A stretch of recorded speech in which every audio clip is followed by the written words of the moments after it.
본 방송에서 제공하는 투자 정보는 투자 판단에 대한 조언입니다. 방송에서 제공하는 주식의 가치, 가격 상승 및 하락에 대해서는 방송사에서 보장하지 않습니다.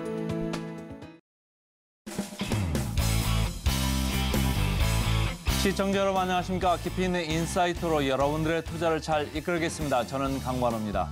어제도 2차 전지주의 시장에 관심이 이어졌습니다. 최근 시장의 관심이죠. 에코프로머티 어제도 2% 넘게 올랐고요. 이제 시가총액은 9조 원대입니다. 최근 IPO로 매일같이 신주가 상장되고 있습니다. 그러나 매일 춤을 추고 있습니다. 자, 최근 언론에서는 이렇게 시장을 묘사합니다. 묻지마 투자다, 폭탄 돌리기다. 당연히 시장 변동성이 클 수밖에 없고요. 길을 가는데 제가 먼저 갑니다. 누가 뒤따라오기를 바라고 있습니다만은 제 뒤에 따라오는 사람이었으면 본인이 바보가 되는 겁니다. 좀 조심을 하시길 바라겠고요. 간밤 미국 시장 큰 흐름 없이 혼조 마감됐습니다. 계속해서 조간 브리핑 이어집니다. 네, 서울경제TV 증시8 조간 브리핑 시간입니다. 서울경제신문에서 발행한 이슈 전해드리는데요. 첫 번째 소식부터 하나하나 짚어보겠습니다. 화면 살펴보시죠. 네, 연준 매파, 내년 초 금리 인하 가능, 달러 가치 4개월 내 최저치. 네, 간밤에 뉴욕 증시 3대 지수 보합권 내에서 혼조 흐름을 보였습니다. 다우 지수는 0.04% 소폭 상승한 채 마감이 됐고요. 나스닥과 S&P 500 지수는 각각 0.16%, 0.09% 하락한 채 마감이 됐습니다. 페드의 금리 인하 기대감 속에 혼조세를 보였는데 미 국채 금리가 떨어지고 유가는 급등했던 하루였습니다. 미국 금융시장은 금리가 정점을 찍었다라는 공감대가 확산되면서 투자자들이 금리 인하 쪽으로 관심이 집중되고 있는데요. 지금 보시는 것처럼 달러 가치 이달에만 3.6% 하락했습니다.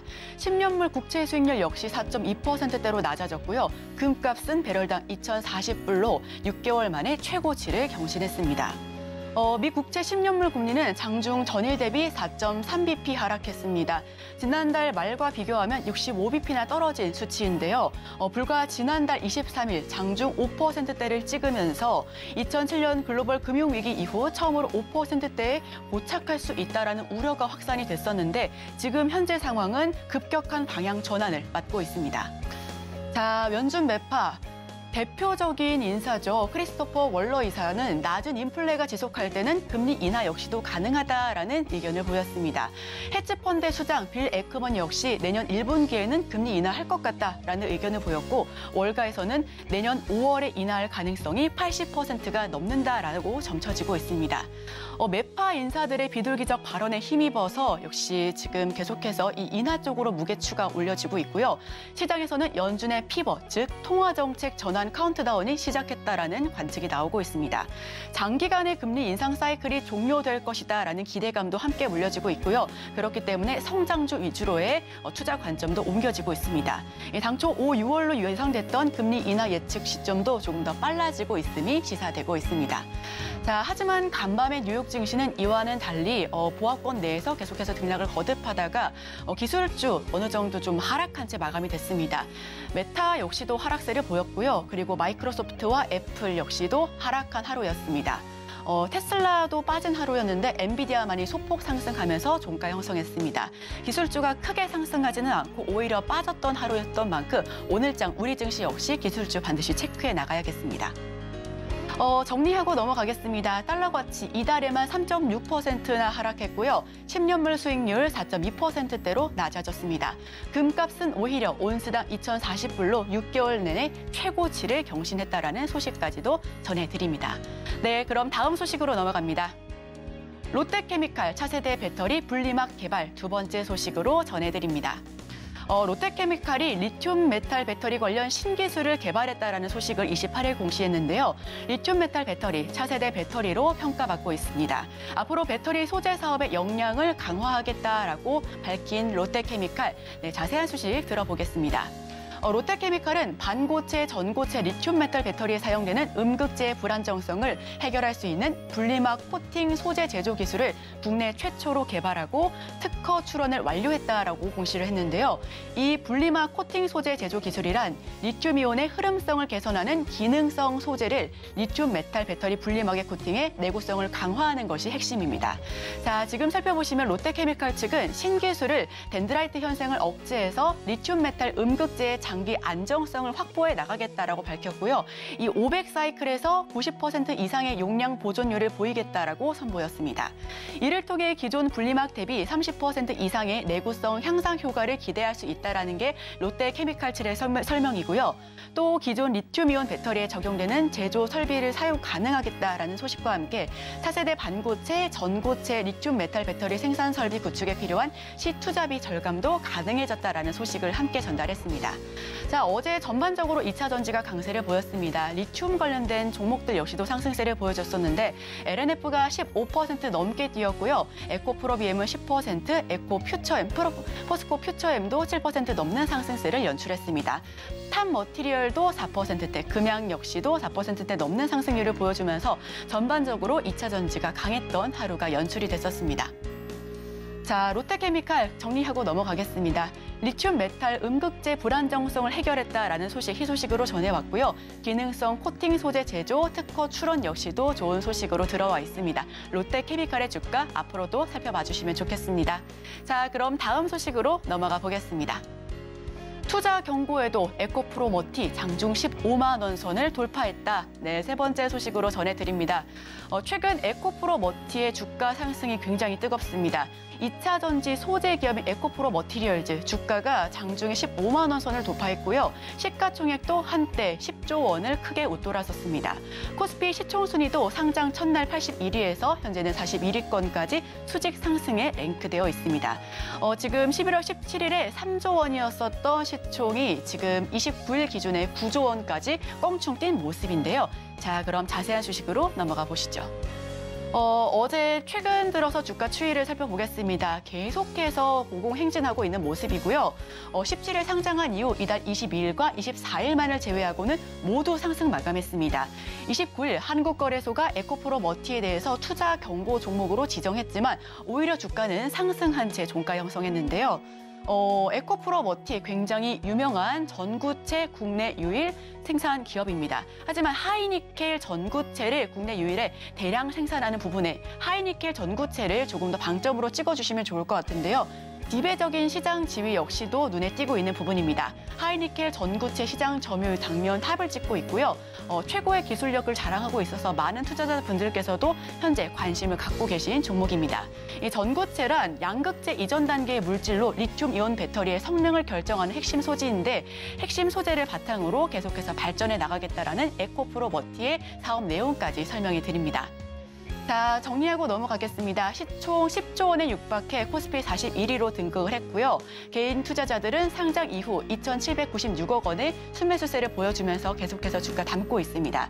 두산 로보틱스 역시도 상승 랠리를 보여주고 있습니다. 61%나 뛰었으니까요. 앞으로도 신규 상장주 계속해서 이 상승 랠리를 지켜봐 주셔도 좋을 것 같습니다. 자, 그럼 다음 소식으로 넘어가 보겠습니다. 빅파마 러브콜 줄이는 삼성바이오로직스 영업이익 1조 원 누락. 네, 이번에는 바이오 소식으로 전해드립니다.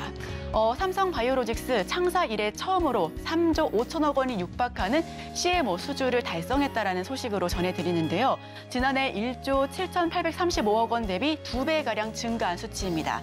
지금 그래프로 살펴보시더라도 연도별 추이를 살펴보면 2016년 3,066억 원에서 2022년을 지나 2023년에는 3조 원이 크게 웃돈 수치, 지금 그래프로 보시더라도 계속해서 우상향하고 있는 기조를 눈에 띌 수 있습니다. 삼성바이오로직스 독야청청하고 있다라는 교보증권의 리포트를 가지고 왔는데 2025년까지 가시성이 높은 단기 실적 성장을 기대한다라는 소식입니다. 투자 의견 역시 100만 원 선이 훨씬 웃돌 것으로 바이 의견을 줬고요. 삼성바이오로직스 올해 목표가 매출 3조 6천억 원입니다. 영업이익 1조 역시도 코앞에 두고 있고 19년 계약 체결한 아시아 소재 제약사 역시 다시금 계약을 체결했습니다. 한 건의 신규, 4건의 증액 CMO 계약 체결 그리고 28일에 공시에 따르면 이번 5건의 계약으로 늘어난 수주 금액은 약 7,608억 원에 달하고 있습니다. 신규 계약한 회사명은 이 비밀 유지 조항에 따라 비공개지만 글로벌 상위 20개 빅파마 고객사 확보라는 목표도 눈앞에 두고 있습니다. 자, 글로벌 빅파마 기업들 GSK, 얀센, 머크, 아스트라제네카, 일라릴리, 화이자, 로슈, 노바티스 등 이 삼성 바이오로직스는 14곳을 고객사로 이미 확보한 상태고요. 제품을 확대하고 기존 계약된 물량 생산 규모를 확대해 나가겠다라는 소식입니다. 파트너십을 강화하겠다라는 소식 역시도 전해졌는데 22년 내 공시된 계약 11건 중 증액 계약 총 7건 8,805억 원 규모에 달하고 있습니다. 이 빅파마로부터 대규모 수주에 힘입어서 공장 가동률 역시 확실하게 빨리 늘려나가고 있고요. 이 증가하고 있는 고객사 CMO 요청에 감안해 지난 4월 5공장 증설에 착수했습니다. 완공 시기도 2025년 9월에서 4월로 앞당겼는데 이 같은 성과에 힘입어 삼성 바이오로직스 매출 가이던스는 계속해서 상향 조정되고 있는 부분입니다. 올해도 연말까지 전망치를 무난하게 달성하거나 초과해서 사상 최대 실적을 이어나갈 것으로 전망하고 있습니다. 자, 그럼 정리해 보겠습니다. 생산 능력, 속도, 품질, 세 박자를 모두 갖췄다라는 삼성 바이오로직스 4곳을 확보했고요. 18곳 중 12건이 증액할 예정입니다. 매출액 역시 3조 원이 훌쩍 넘는 금액으로 전년 대비해서 2배 예상을 하고 있으니까요. 삼성 바이오로직스 역시도 제약 바이오 측에서 함께 지켜보시면 좋겠습니다. 자, 그럼 다음 소식으로 넘어갑니다. LG전자 친환경 유리 파우더 사업 가속. 네, 지금 마지막 소식으로 전해드릴 것 같은데요. 유리 파우더 사업에 뛰어든 LG전자, 영국의 비영리 단체인 글라스 퓨처스의 회원사로 가입을 했습니다. 지속 가능한 사업에 대한 의지를 드러냈는데 ESG 경영도 앞으로 계속해서 활성해 나가겠다라는 소식입니다. 유리 파우더란 세균, 박테리아, 곰팡이 등 미생물의 성장과 번식을 효과적으로 감소시킬 수 있는 향균 기능성 소재인데 지금 화면에 보이시는 게 바로 이 유리 파우더의 소재 부분입니다. 글라스 퓨처스는 2012년도에 설립이 됐고요. 유리를 제조 사용하는 과정에서 탄소 배출량을 줄이기 위한 연구를 수행하는 비영리 단체입니다. 미국 코닉, 영국의 브리티시 글라스 등 유리 제조업체를 비롯해 영국 디아지오, 네덜란드 하이네켄 등 유리를 사용하는 주류 회사, 캠브리지 대학 등 영국 대학교를 회원사로 두고 있는데요. 20일 현지 시간이죠. 영국 글라스 퓨처스와 양해 각서를 LG전자가 체결했습니다. 이 두 회사는 지속 가능한 방식으로 유리를 제조하기 위한 방안을 모색해 나가기로 했고요. LG전자는 13년 오븐에 유리 파우더를 처음으로 적용했습니다. 이 내부 세척 등 위생 관리에 앞장서겠다라는 목표였고요. 이어 냉장고와 식기세척기, 세탁기, 건조기 등 생활가전 제품 전반으로 유리 파우더 활용을 넓혀가고 있었습니다. 유리 파우더, 건축 자재와 화장품 용기, 요리 도구 등 다방면에 활용이 예상되고 있고 바닥재와 세라믹 타일, 벽지 등 건축 자재에도 사용된다면 세균, 곰팡이 증식을 억제할 수 있을 뿐만 아니라 위생 그리고 내구성을 높이는 데에도 도움을 줄 수 있을 것으로 보여집니다. 이 지속 가능한 방식으로 유리를 제조하기 위해 글라스 퓨처스와 함께 노력해 나가겠다라는 LG전자의 소식까지 함께 전해드렸습니다. 자, 정리하고 넘어갑니다. 이 탄소 배출량을 줄이는 비영리 단체와 함께 회원사로 가입이 되면서 지속 가능한 향상 프로젝트를 동참하겠다라는 LG전자의 소식까지 전해드립니다. 자, 그럼 저희는 바로 이어서 오늘의 일면을 통해서 전문가 의견까지 한번 덧붙여서 들어보겠습니다. 저희와 끝까지 함께 하시죠.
네, 개인 투자자가 아닌 전문가는 장 시작 전 뉴스를 볼 때 어떤 부분에 초점을 맞출까요? 오늘의 일면 헤드라인입니다.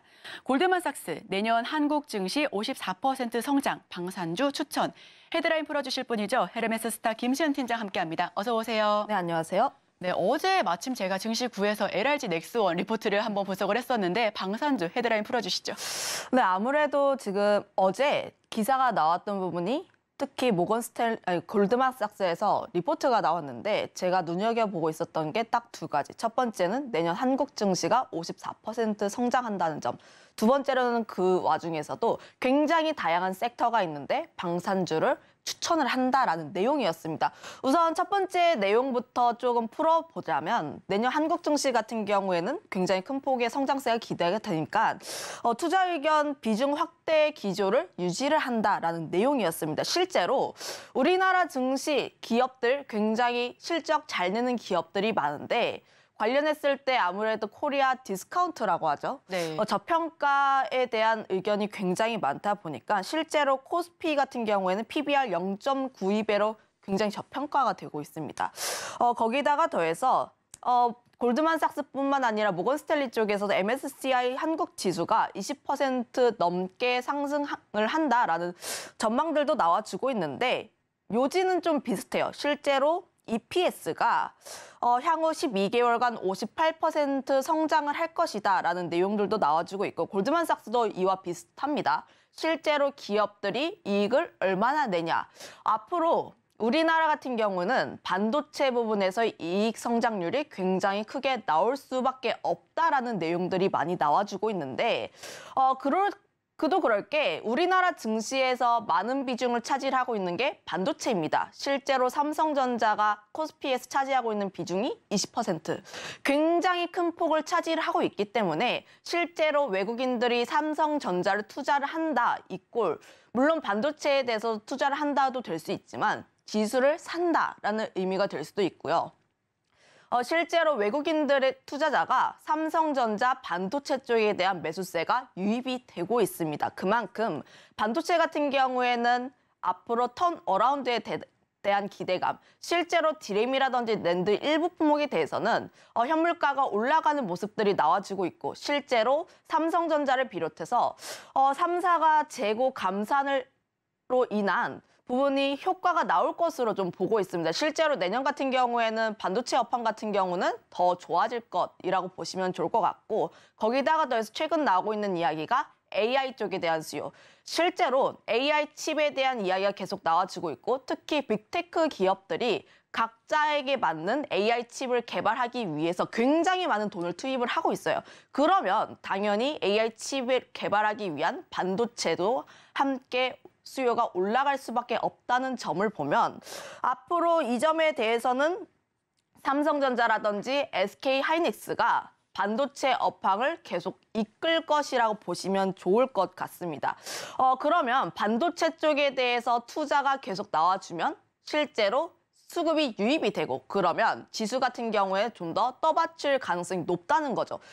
지금 같은 경우는 사실 상방도 어느 정도 막혀 있고 하방도 어느 정도 막혀 있는 박스권 구간대 눈치 보기를 하는 장세이긴 하지만 앞으로 반도체 섹터가 더 좋아질 것이라는 기대감을 보고 실제로 외국인들의 순매수세가 계속 유입이 된다면 내년 같은 경우에는 조금 더 우리 증시가 떠받치지 않을까라는 기대감 계속 가져볼 수가 있다라고 보시면 좋을 것 같은데 최근 들어서 우리가 그동안 외국인 순매수 들어와야 해요 이야기를 많이 했잖아요. 특히 증시가 하방으로 계속 내려갔을 때 외국인들의 선물 매도세가 계속 되었다면 이제는 매도세를 다 털어버리고 순매수세로 좀 나오는 모습들. 거기다가 더해서 공매도 이슈 이후에 외국인들의 매수세가 굉장히 많이 들어왔습니다. 우리의 우려는 공매도가 나오면 외국인들이 우리 증시를 떠날 것이다. 이런 우려와 다르게 오히려 외국인들을 매수를 하는 입장입니다. 아무래도 외국인 입장에서 보면 규제에 대한 부분보다는 지금 대내외적인 상황이 변하고 있다는 쪽에 조금 더 초점을 맞춰보시면 좋을 것 같은데 실제로 미국도 그렇고 우리나라도 그렇고 금리 인하에 대한 기대감이 한껏 올라오고 있어요. 동결에 더해서 실제로 내년 1분기에는 인하가 되지 않을까라는 기대감이 나오고 있는 이유가 그동안 매파적인 발언을 했던 연준 위원들이 조금씩 발언이 비둘기파적으로 바뀌고 있다는 거죠. 그런 점에서 봤을 때 달러도 약세가 나고 워낙 강세 흐름들, 10년물 국채 금리도 4.9를 찍고 4.2대로 내려오고 있기 때문에 이런 매크로적인 요인들이 점점 우리 증시에는 긍정적으로 바뀌고 있다. 이런 내용들로 좀 보시면 좋을 것 같고요. 그거에 따라서 저는 실제로 우리 증시는 조금 더 좋아질 수 있다 이렇게 판단을 하고 있습니다. 그거에 따라서 좀 증시를 떠받칠 수 있는 반도체 업종 같은 경우는 우리 포트에 하나씩은 꼭 편입을 해야 한다라는 입장을 가지고 있는데 다만 관련 내용과 해서는 제가 이번 주 화요일에 반도체를 가지고 왔습니다. 그래서 반도체에 대한 내용 같은 경우는 이제 저희 방송을 서울경제 방송을 많이 보셨던 분들 같은 경우는 좀 많이 들으셨을 것 같아서 패스를 하고 그다음에 뭐 골드만삭스가 추천을 하는 방산주에 대해서도 조금 더 볼 필요가 있지 않을까. 왜 방산주를 추천을 했을까? 굉장히 다양한 섹터가 있는데 왜 방산주일까라는 생각을 많이 해봤어요. 실제 뭐 방산주가 나쁘다는 건 압니다. 방산주가 실제로 실적도 잘 나오고 있고 수출에 대한 기대감도 있고 우리나라가 가지고 있는 강한 장점 중 하나이기도 한데 왜 방산주일까 생각을 해보니까 최근 들어서 해외에서 K방산을 언급하는 사례들이 굉장히 많아지고 있어요. 실제로 미국 뭐 IT 잡지라든지 관련했을 때는 K방산에 대한 내용들이 많이 나와주기도 하고요. 실제로 언론들이 우리나라 방산에 대한 높은 관심도가 나와주고 있습니다. 아무래도 전쟁 같은 경우가 계속되고 있습니다. 미중 전쟁이라든지 이스라엘 하마스 전쟁이라든지 아직까지 러시아 우크라이나 전쟁이 지속이 되고 있죠. 이런 흐름들이 지속이 되고 있다 보니까 자연스럽게 가성비가 높은 한국 무기에 대한 관심도가 높아질 수밖에 없고 최근 증시 흐름이라든지 상황을 조금 더 살펴보게 되자면 지금 문제가 되고 있는 게 경기 침체에 대한 부분. 지금 경기 침체가 온다, 안 온다? 이야기는 굉장히 많아요. 하지만 지금 나와주고 있는 이야기들은 앞으로 지금까지 실적을 잘 냈던 미국의 기업들이 내년 같은 경우에는 경기 침체로 인해서 실적이 좀 더 떨어질 것이다라는 가이던스를 하향하고 있습니다. 여전히 시장에서는 경기 침체에 대한 우려가 남아있다라고 보시면 좋을 것 같은데 하지만 경기 침체와 상관없이 수출이 계속될 수밖에 없는 분야 중 하나가 방산이라는 거죠. 전쟁하는데 우리가 이제 총 안 들고 싸울 수는 없잖아요. 그런 면에서 보면 방산 같은 경우에는 경기 침체와 관련 없이 앞으로 꾸준하게 움직일 수밖에 없는 그런 종목이 그런 섹터라고 보시면 좋을 것 같고 실제로 한국 같은 경우는 2018년부터 22년까지 세계 주요 무기 수출국 9위를 차지를 하고 있는데 물론 9위이다 보니까 좀 뒤떨어진다라는 인식이 들 수도 있을 것 같아요. 하지만 성장률로 보게 되면 5년 동안 74%라는 세계에서 가장 빠른 성장률을 보여주고 있어서 이런 점에서 봤을 때 K방산의 성장률은 우리가 계속해서 체크를 해봐야 한다. 이렇게 정리하겠습니다. 네, 오늘의 일면 헤드라인은 한국 증시가 내년에는 54% 넘게 성장할 수 있다. 이 부분과 방산주, 그중에서도 방산 섹터 좀 살펴보면 좋겠다라는 부분을 가지고 와주셨는데요. 오늘 새벽에 징하는 경고음 들으셨는지 모르겠습니다. 저는 북한의 공습인 줄 알았어요. 그런데 우리는 365일 이렇게 방위 산업에 대응이 되어 있는 국가죠. 여기서 투자 포인트 어떻게 잡아봐야 될까요? 방산 쪽에서의 투자 포인트는 비슷합니다. 우리가 생각을 하고 있는 것이랑.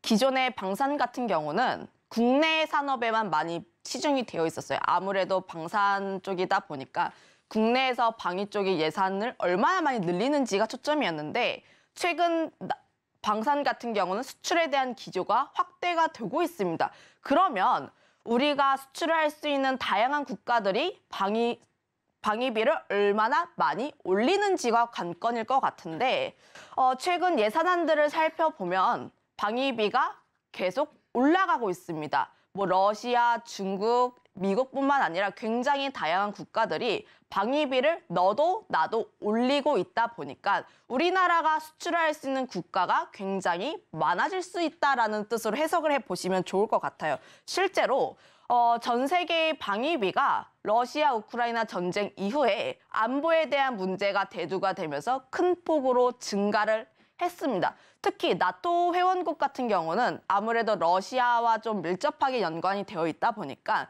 방위비 같은 경우가 큰 폭으로 성장을 한 모습들을 나와줬는데 실제 수치를 보면 나토 회원국의 합산 방위비 지출 추이, 그러니까 YOY 대비했을 때 성장률 자체가 가파른 모습들을 보여주고 있고요. 실제로 2022년 이후에 성장률이 굉장히 큰 폭으로 나와주고 있기 때문에 이런 점에 조금 더 집중을 해보시면 좋을 것 같습니다. 23년 방위비 추정치를 발표를 했을 때 나토 회원국들의 방위비 지출 같은 경우에는 4% 증가한 총합 1조 달러 정도를 기록을 했고요. 미국이 그중에서 굉장히 큰 폭을 차지하고 있어요. 미국 같은 경우가 나토 회원국 내 비중의 68%를 차지하고 있는데 그 외의 나토 회원국들도 종합 9년 연속 계속 증가를 하고 있고 YOY 대비했을 때 8% 넘는 성장률을 기록을 하고 있어서 앞으로도 좀 더 올라가는 방위비가 나오지 않을까 이렇게 기대를 해보고 있습니다. 그 이유가 나토 회원국 같은 경우는 GDP 대비했을 때 방위비 지출 비중을 최소 2%로 합의를 했다라고 보시면 좋을 것 같은데 여기서의 포인트는 최소 2%. 그동안은 목표치가 2%였다면 이번에 바뀐 점은 최소 2%였다는 점이죠. 실제 좀 지금 사진 지표들을 보면 나토 가이드라인 2%를 넘는 국가가 11개 국가밖에 되지 않습니다. 그런 점에서 보면 최소 2%를 넘기기 위해선 그 외에 수많은 다양한 나라들이 방위비를 큰 폭으로 올릴 것으로 전망하고 있다 보니까 이런 부분에 대해서는 방위비가 좀 더 기대가 될 수밖에 없다라는 점. 거기다가 더해서 나토 회원국이라든지 뭐 미국과의 좀 주적이라고 볼 수 있는 러시아라든지 중국 쪽에서의 방위비도 우리의 생각보다 많이 지출을 하고 있습니다. 중국 같은 경우에는 실제로 미국 간의 뭐 경쟁이 계속 나와주고 있죠.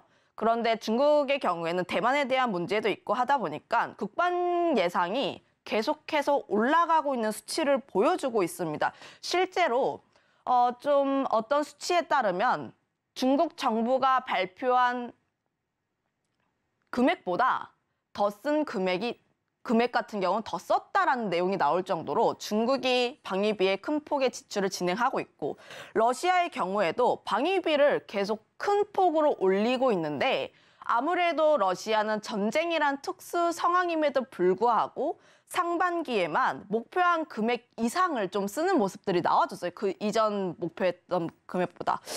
그만큼 러시아와 중국이 방위비를 올리고 전쟁을 하겠다, 여차하면 전쟁을 하겠다라는 의지를 보여주고 있기 때문에 그 상대 국가라고 할 수 있는 국가들도 그럼 우리도 방위비를 계속 올려야 된다.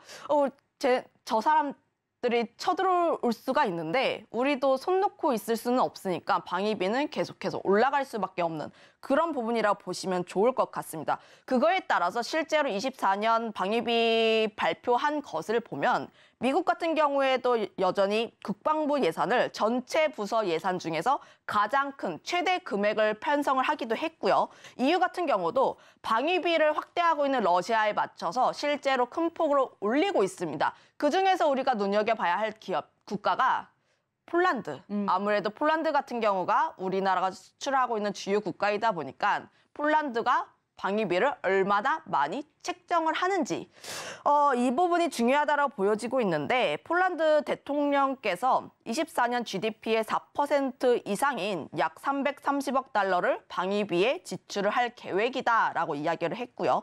거기다가 더해서 향후에는 방위비 지출을 최종적으로 5%, GDP의 5%까지 확대를 할 계획이라고 합니다.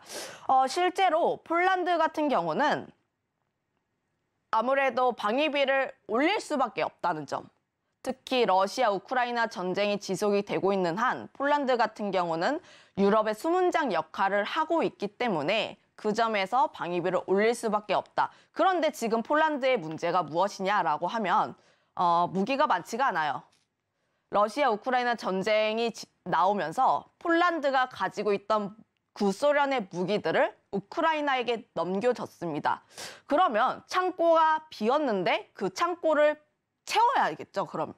그 점에 있어서 우리나라 방산 기업들이 수혜를 크게 보고 있어서 실제로 폴란드 1차 계약 나와서 지금 진행 중에 있고 2차 계약 같은 경우에도 지금 이야기가 나와주고 있는 점이라는 점을 보면 관련했을 때 폴란드의 방위비가 큰 폭으로 증가를 했다는 점은 굉장히 긍정적인 요소로 보여지고 있다. 거기다가 더해서 좀 한국 방위비도 굉장히 큰 폭으로 올랐어요.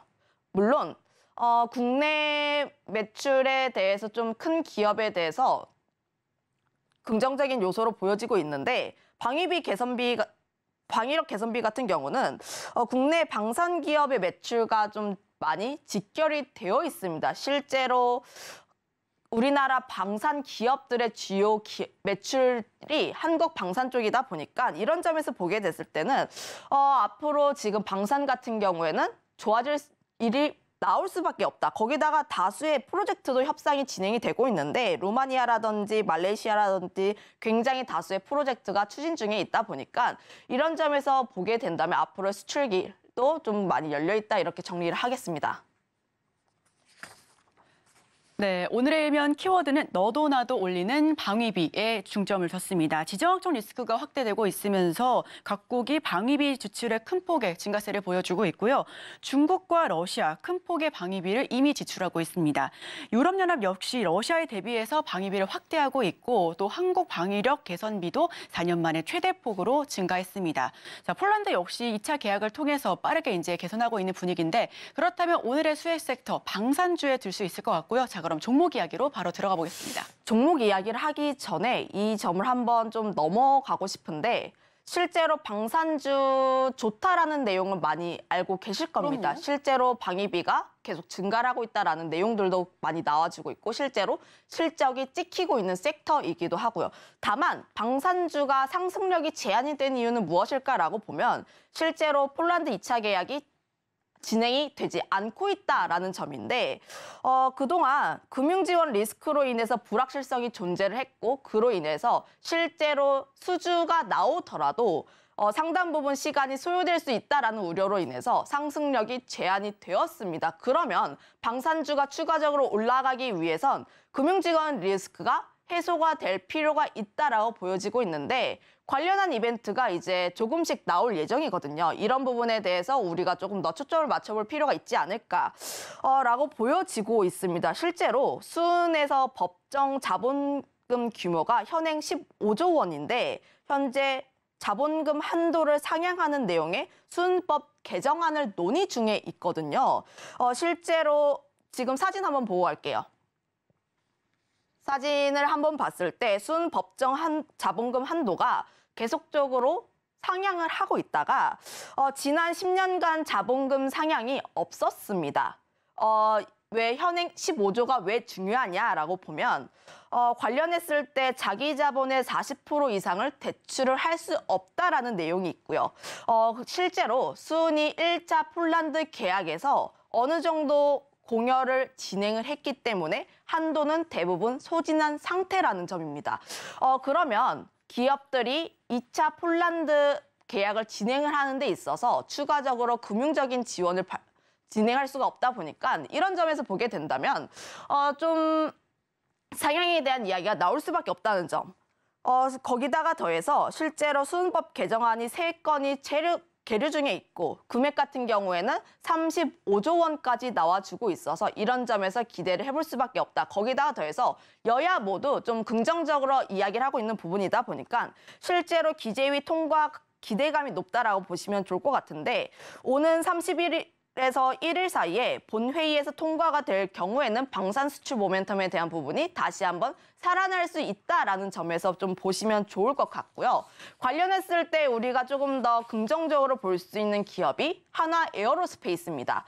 한화 에어로스페이스 같은 경우도 보면은 3분기 실적 발표 이후에 우리의 생각보다 많은 실적을 내비치면서 바닥 딛고 올라와 주는 모습들을 보여줬는데 실제로 폴란드 1차 계약이 좀 어느 정도 진행이 된 4분기 같은 경우도 실적에 대한 기대감이 나와주고 있다라고 보시면 좋을 것 같고 수주에 대한 모멘텀도 나와주고 있습니다. 폴란드 2차 계약이 원활하게 진행이 된다면 한화 에어로스페이스 같은 경우에는 그 부분에 있어서 수혜를 받을 수밖에 없다라는 점. 특히 뭐 폴란드라든지 이집트, 루마니아라든지 굉장히 다양한 국가들과도 함께 수출에 대한 이야기가 나와주고 있어서 수주 모멘텀으로 보게 된다면 한화 에어로스페이스라는 기업은 계속해서 볼 수밖에 없다라고 보여지고 있습니다. 거기다가 비방산 부분에서의 실적도 기대가 되는데 그동안 비방산 부분, 엔진 부분 같은 경우에는 3분기 실적 손순실, 그러니까 좋지는 않았어요, 실적이. 하지만 앞으로의 뭐 보잉이라든지 관련했을 때 실적 개선에 대한 기대감도 나와주고 있어서 방산뿐만 아니라 비방산 부분에 대한 기대감도 나와주고 있다, 이렇게 보시면 좋을 것 같습니다. 차트를 한번 보시면 저 이야기를 할게요. 3분기 실적 발표하고 주가의 상승세가 나와주고 있긴 한데 지금 현재 구간에서는 조금 쉬어가는 흐름들이 나와주고 있습니다. 앞으로 방산 쪽에 대해서의 추가적인 모멘텀을 기다리면서 약간의 쉬어가는 흐름들로 나와주고 있는데 제가 앞서 이야기를 했던 수은 개정법이 통과가 되고 폴란드 2차 계약이 원활하게 진행이 된다라는 뉴스가 나오게 된다면 이 점이 트리거가 되어서 다시 한번 방산주에 대한 관심이 몰아질 수 있다는 점 한번 기억을 해보시면 좋을 것 같고 관련했을 때 수급적인 측면에서 좀 긍정적인 면을 보여주고 있는 한화 에어로스페이스 같은 경우는 지금 현재 방산주 쪽에서도 한화그룹 쪽이 대장 역할을 진행을 하고 있기 때문에 최근 들어서 가는 종목이 계속 가는 장이다 보니까 이런 점에 보면 한화그룹 같은 경우는 좀 계속 지켜볼 필요가 있지 않을까 이렇게 정리하겠습니다. 네, 방산주 좋다 했지만 상단을 좀 누르는 부분들이 있었죠. 하지만 해당 부분들 해소할 수 있을 것으로 기대감이 몰려지면서 다시 한번 지켜보셔도 좋을 것 같습니다. 최선호주로는 한화 에어로스페이스를 꼽아봤으니까요. 우리 시청자 여러분들께서도 눈여겨봐주시길 바랍니다. 지금까지 헤르메스 스타 김시은 팀장과 함께했습니다. 오늘 말씀 고맙습니다.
목요일 아침 8시 반 향해 가고 있습니다. 매일 아침 8시 반 서울경제TV에서 센티멘탈 대 펀더멘탈 매일같이 두 종목 계속 성과가 좋습니다. 오늘도 출발을 해보겠습니다. 오늘은 센티멘탈로 한화 에어로스페이스 공교롭게도 겹쳤네요. 펀더멘탈 효성중공업 이렇게 두 종목 되겠습니다. 자, 한화 계열사 최근 차트를 이렇게 보시면요. 제가 노란 박스로 이렇게 표현을 했습니다. 앞선 코너에서 우리 김 팀장이 또 얘기를 하고 갔습니다만은 한화 계열사가 이제 방산 부분에서 위상이 상당히 높아졌습니다. 주가로 보셔도 아실 수가 있죠. 한화 에어로스페이스 제가 여러 번 말씀드렸던 회사인데 오늘 다시 가져왔습니다. 좀 내려오다가 뒤려고 하는 게 제 레이더에 걸렸다 이렇게 보시면 되고 한화 시스템도 이렇게 파란 줄로 돼 있죠. 한화 시스템도 얼마 일주일도 안 됐을 겁니다. 아마 제가 말씀드린 지가. 근데 계속적으로 이렇게 올라오고 있습니다. 이렇게 올라오는 이유들이 한화그룹이 방산 쪽에서 전략적으로 포지셔닝을 아주 강화를 시키고 있고, 아까도 많이 언급됐습니다마는 폴란드 쪽에서 지금 우크라이나 러시아 전쟁의 여파로 특수가 지금 계속적으로 일어나고 있고, 한화 에어로스페이스 같은 경우는 폴란드에서 루마니아까지도 이제 넘어가가지고 이 K9 자주포나 이런 관련되는 그 방산 수요가 지속적으로 생기고 있다, 이런 얘기고요. 특히 한화 에어로스페이스 같은 거는 거의 뭐 방산그룹에서 뭐 이것저것 다 한다, 이렇게 보실 필요가 있는 거죠. 뭐 그런 자주포도 K9 뭐 이런 것도 합니다만은 레드백도 하면서 호주에 또 하고 있고 루마니아 쪽도 하고 있죠. 그다음에 엔진도 하거든요. 그래서 FA 전투기 엔진도 하고 있고, 그다음에 우주 관련되는 이런 또 얘기도 있습니다. 그러니까 한화 에어로스페이스를 볼 때는 방산의 플러스에서 알파가 좀 많이 있다, 이런 생각을 하시면 됩니다. 이 녹색으로 줄을 보시면 이 방산 주제가 큰 회사들 뭐 LIG 넥스원도 있고 여러 가지를 제가 현대로템도 있고 뭐 넣습니다마는 여기보다 한화그룹주, 한화 계열사의 주가들이 훨씬 더 좋습니다. 연초 대비해서도 좋고 최근에서도 아주 격차를 벌어지게 내면서 지금 올라가고 있습니다. IBK 투자증권이죠. 4분기 실적 좋아질 거다, 이렇게 얘기를 했습니다. 그래서 호실적이 예상되는데 3분기에는 좀 실적이 안 좋았어요. 그러니까 주가가 3분기에 좀 안 좋은 거를 미리 선반영을 했죠. 근데 4분기는 주가가 좋아질 거다, 이렇게 얘기를 하는 거예요. 그러니까 주가가 다시 되칠 수 있습니다. 회복할 수 있습니다. 이 얘기를 좀 생각을 하시면서 좋고요. 특히 4분기에는 3분기에 없었던 이 모멘텀, 실적에 대해서 왔다 갔다 하고 일회성 비용을 계상하는 이런 게 이제 완결됐기 때문에 다시 정상화 궤도로 들어간다. 그래서 폴란드 쪽으로 K9하고 천무 이런 게 이제 들어가게 되면은 아무래도 뭐 매출이나 이익이 확 올라오겠죠. 그래서 상당히 좋을 것 같다, 이런 얘기고, 3분기에는 이런 안 좋은 게 있었죠. GTF 엔진 리콜 관련해가지고 일회성으로 좀 떨었습니다. 근데 4분기에 이런 거 없으니까 실적이 상당히 좋을 거다, 이렇게 IBK 투자증권은 이야기하고 있습니다. 한화투자증권입니다. 실적 서프라이즈, 깜짝 실적이라고 하잖아요. 그러니까 잘 나올 거다, 이런 얘기예요. 24년에도 잘 나올 거다. 방산, 엔진, 우주, 그러니까 안 하는 게 없을 정도로 이렇게 풀 레인지 여러 가지를 지금 다 하고 있는 거예요. 구색 갖추기가 좋죠. 그러니까 방산에서 뭐 고르기 힘들면 그냥 대표죠. 한화 에어로스페이스 보셔도 좋고, 한화 시스템도 최근에 괜찮았고, 뭐 LIG 넥스원 같은 거는 뭐 싼 맛으로 좀 넣어 주셔도 좋고요. 그래서 그렇지만은 이 한화투자증권은 같은 계열사라서 그런 얘기를 하는 건지는 모르겠습니다만 국내 방산 업체 중에서 수주 모멘텀이 가장 좋다, 이렇게 얘기를 하고 있습니다. 그래서 우려, 불확실성 이제는 다 끝났고 주가에 다 이렇게 내려가면서 반영을 했으니까 앞으로 플러스 알파를 좀 보면서 가자, 이런 얘기를 합니다. SK증권입니다. 걸을 타선이 없다. 이거 이제 프로야구 얘기하는 거죠. 우리가 1번 타자도 강타자, 2번도 타율 좋고 3번도 타율 좋고 4번은 홈런 타자 이렇게 나오면 걸을 타선이 없다고 우리가 표현을 많이 하거든요. 이렇게 방송을 듣다 보면. 그래서 걸을 타선이 없다. 골고루 다 좋다. 다 잘한다. 앞으로도 우상향 기조를 이어갈 거다, 이런 얘기고, 폴란드 2차 협상 이게 자꾸 이제 지연되고 어떻게 될 건지 말 건지 이런 생각을 했는데 거의 뭐 1차 협상 그에 준하는 수준까지는 2차 협상도 될 거다, 이런 얘기고, 여기 하나 플러스가 더 있죠. 천무까지도 논의가 확대될 거다, 이런 얘기를 하고 있습니다. 그래서 SK증권은 과감하게 목표 주가를 올렸네요. 16만 원으로 이렇게 상향을 했습니다. 최근 차트 보시면 한번 올라왔다가 조금 조정받는데 이 선을 보시면은 장기 이동 평균선에서 위에서 지금 조정을 받고 있으니까 많이 이렇게 내려왔던 3분기하고 달리 지금은 조금 보면서 여기 에너지를 힘을 좀 축적을 할 필요가 있겠다, 이런 생각을 하는 건데, 어제 거래가 상당히 많이 됐네요. 어제 고점에서는 조금 밀려 내려왔습니다. 여러분들이 좋아하는 양봉입니다. 거래량도 많이 실렸고, 그러니까 손바뀜이 상당히 일어났다, 이렇게 보시면 되고, 누군가 뭐 좋게 보니까 산 거죠. 그러니까 목표 주가도 올리고 이런 좋은 일이 있기 때문에 지금 사 들어온 거 아니겠느냐, 이런 생각입니다. 어제는 보니까 기관들이 많이 매수를 하고, 반면에 이제 외국인이 좀 따라오면 좋겠습니다만 외국인은 아직까지 따라오지는 않고 있습니다. 어쨌든 기관이 좀 주도를 하고 있다, 이렇게 읽으시면 되겠습니다. 역사적 밸류 밴드 보면 상당히 높이 와 있죠. 상단입니다. 그러니까 사기가 좀 걱정이 되실 텐데 이럴 때는 뭘 봐야 되죠? 사실은 절대적인 밸류에이션을 봐야 됩니다. 자, 절대적인 밸류에이션 forward PER 봐야죠. 11.6배. 해외로 이렇게 막 뻗어나가고 있는 회사인데 11.6배. 지금 코스피가 10배 상관입니다. 그러면은 11.6배 약간 높습니다만은 해외 쪽에 지금 여러 나라로 뻗어나가고 있다. 멀티플이 올라와 있어도 괜찮고 플러스에서 알파 떠 있다고 했죠. 우주 쪽이나 엔진 쪽 이쪽에 플러스 알파가 있기 때문에 계속적으로 좋게 볼 수도 있겠다. 이런 생각을 하는 겁니다. 한화 시스템은 19.7배니까 한화 시스템보다는 좀 낮죠. 그러니까 어떻게 보면 한화 시스템을 살래, 한화 에어로스페이스를 살래 할 때는 나는 좀 뭐 저평가된 걸 보겠다 하는 분들은 한화 에어로스페이스 보셔도 좋을 것 같습니다. 목표 주가가 드디어 이제 꺾어서 올라가기 시작합니다. 14만 8천 원대로 이제 올라왔는데 일주일밖에 안 됐네요. 목표 주가가 쭉 내려오는 추세였는데 일주일 전에 목표 주가가 드디어 올랐다. 그러니까 주가가 조금 좋게 반응을 하려고 합니다.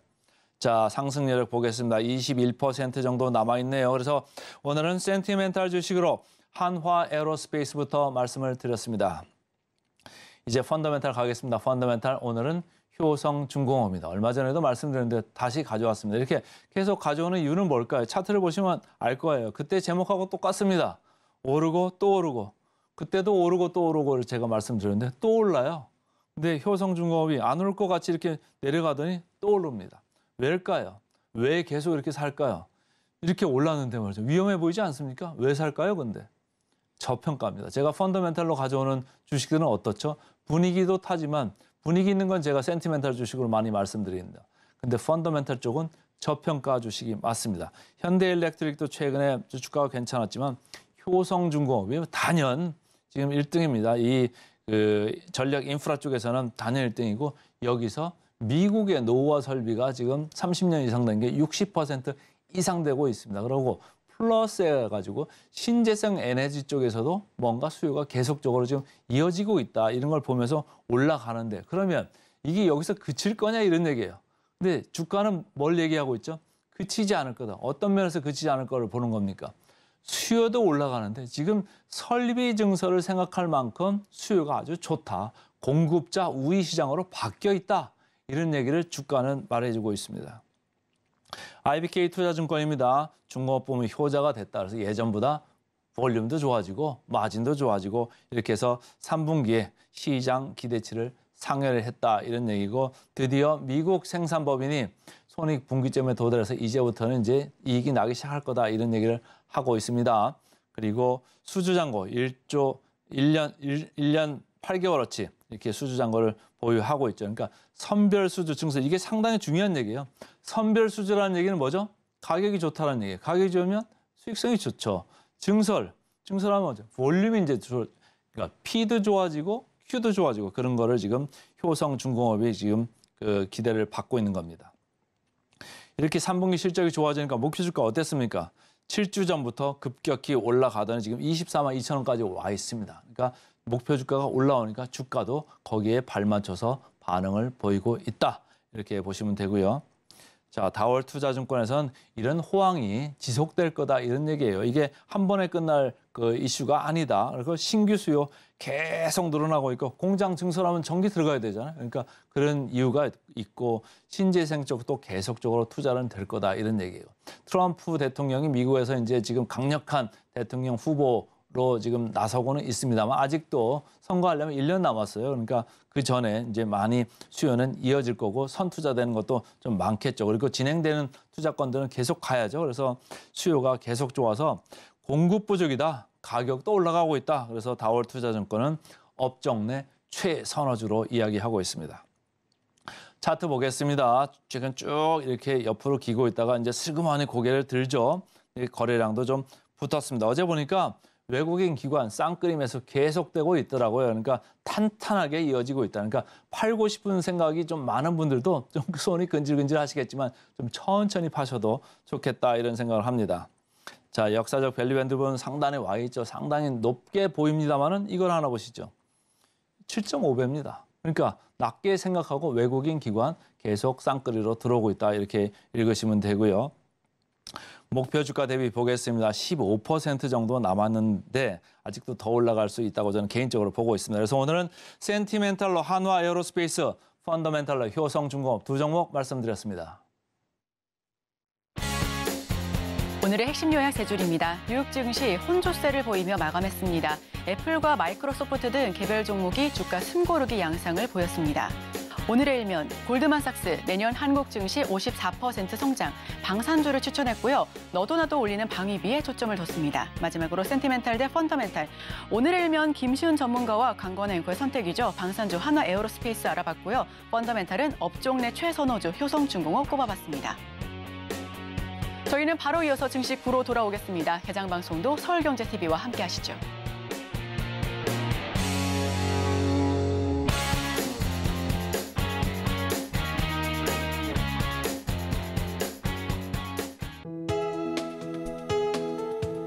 본 방송에서 제공하는 투자 정보는 투자 판단에 대한 조언입니다. 방송에서 제공하는 주식의 가치, 가격 상승 및 하락에 대해서는 방송사에서 보장하지 않습니다.